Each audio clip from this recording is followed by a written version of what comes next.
Japan के महामंत्र से मोदी बने सूर्य पुत्र। क्या बुद्ध की तरह मोदी भी हैं युग पुरुष? बुद्ध के महामंत्र ने मोदी को बनाया सूर्य पुत्र। बुद्ध की भूमि जापान में गूंजा सनातन का महामंत्र। आखिर पीएम मोदी को जापान में जाकर कौन सा महामंत्र मिल गया है? क्या ये मंत्र भगवान सूर्य को समर्पित है? और अगर है तो इस महामंत्र का जापान और मोदी से क्या रिश्ता है? ये जानने के लिए आप द कर्मा के इस वीडियो को आखिर तक जरूर देखें। दोस्तों, आगे बढ़ने से पहले हम आपको पीएम मोदी को मिले महामंत्र की एक झलक दिखा देते हैं।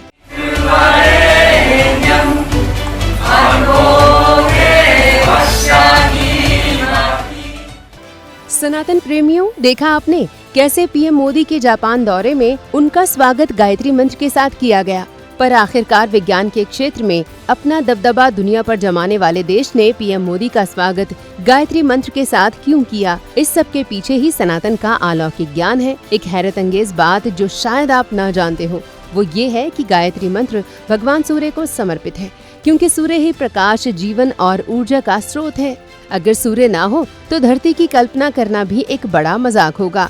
इस सार्वभौमिक सत्य से भी बड़ा रहस्य ये है कि जापान के वर्तमान सम्राट नारुहितो भी सूर्यदेव के इक्ष्वाकु वंश से आते हैं। इसलिए हमारे सूत्रों से मिली जानकारी के मुताबिक इस सब को एक गहरा सनातन संकेत माना जा रहा है। बुद्ध की भूमि जापान से आह्वान हो चुका है कि मोदी के पास भी सूर्यदेव के तेज से मिली अलौकिक शक्ति है, जो उनको भारत की पवित्र संस्कृति को आगे बढ़ाने के लिए आज तक प्रेरणा देती है। दोस्तों, जब हम जापान को बुद्ध की भूमि कहते हैं तो हमें इस बात का ज्ञान होना चाहिए कि भगवान बुद्ध भी सूर्यदेव के इक्ष्वाकु वंश में जन्मे थे। आत्मबोध से पहले वो एक क्षत्रिय ही थे, लेकिन वैराग्य जागृत होने के बाद ही इक्ष्वाकु वंश में जन्म लेने वाले सिद्धार्थ ही आगे जाकर भगवान बुद्ध बन गए। सनातन के समुद्र में डुबकी लगाने से पता चलता है कि भगवान बुद्ध ने सनातन धर्म के एक स्तंभ यानी कि बौद्ध धर्म को विश्व में फैलाया है। आज का जापान जो इलेक्ट्रॉनिक्स, ऑटोमोबाइल, रोबोटिक्स और परिवहन के क्षेत्र में दुनिया के ज्यादातर देशों से आगे है, उसकी तरक्की के पीछे आत्मबोध को पा लेने वाले भगवान बुद्ध का कभी न नष्ट होने वाला ज्ञान है। काफी कम लोग जानते हैं कि जापान में भारी मात्रा में पालन किए जाने वाला बौद्ध धर्म भगवान बोधि धर्म से प्रभावित है। दोस्तों, भगवान बोधि धर्म ने ही इस काल में चीन तक बौद्ध धर्म के सनातनी इतिहास को फैलाया है।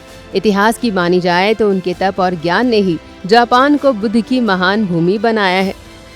इसलिए माना जा रहा है कि बुद्ध की भूमि से ही जब सूर्यदेव को समर्पित गायत्री मंत्र गूंजा है तो ये भारत के लिए भी एक बड़ा संकेत है कि पीएम मोदी भी सूर्य पुत्र ही हैं। दोस्तों, हर काल और युग में सूर्यदेव के वंश ने संसार को संस्कारों और आत्मबोध का पाठ पढ़ाया है। इस युग के खेल में भारत के प्रधानमंत्री मोदी कुछ कम थोड़े ही हैं। उन्होंने भी भगवान बुद्ध की तरह मानव कल्याण के लिए अपने परिवार का त्याग किया है।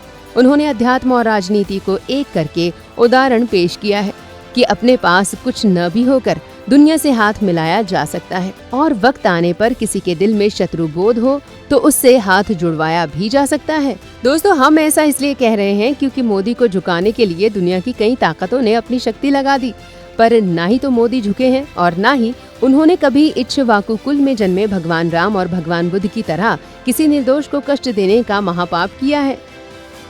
दोस्तों, सनातन धर्म की महाविद्या ऐसे ही इशारे हमेशा देती है। जब जब कोई युग पुरुष धरती पर आता है तो उसके आसपास का वातावरण ऊर्जा और शक्ति से भर जाता है। ये संकेत इस बार प्रकृति ने मोदी के स्वागत में गायत्री मंत्र के रूप में दिया है कि मोदी ही एक युग पुरुष है। दोस्तों, अगर आपको भी सनातन के सागर का ये किस्सा सत्य लगता है तो हमें कमेंट करके जरूर बताएं। साथ ही ऐसे और वीडियोस देखने के लिए हमारे चैनल को सब्सक्राइब कर लीजिए। धन्यवाद।